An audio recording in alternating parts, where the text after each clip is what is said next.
Jadi nangtungkeun syarat utama naon teu kenging tafaruk gitu. Kaselapan tafaruk seberapa persen we adin moal biasa ditanggung bade dina diri bade di rumah tangga komo di masyarakat komo di negeri bet dina diri ge moal biasa ngantung adin teh upami dina diri masih kena nyela potensi tafaruk.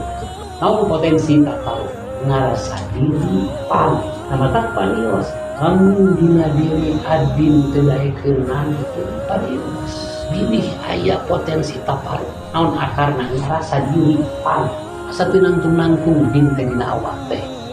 berat wae taat ka pangeran teh berat wae ngalaksanakeun aturan mahdoh biro mahdoh teh parios adin tiasa nangtung dengan satu syarat jika selapan tafaruk akarna tafaruk ngarasa diri pang ketika dina diri na hate jami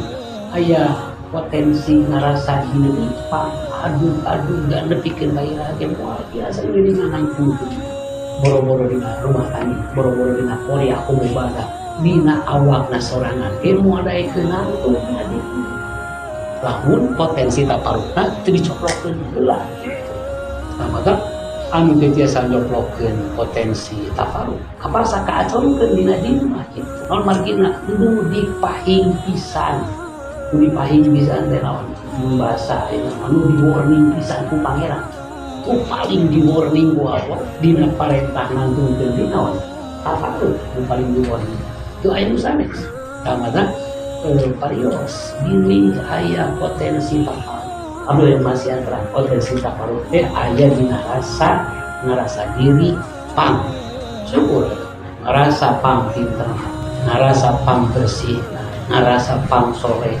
ngarasa pang sabarna pokoknya ngarasa diri pang teu kenging aya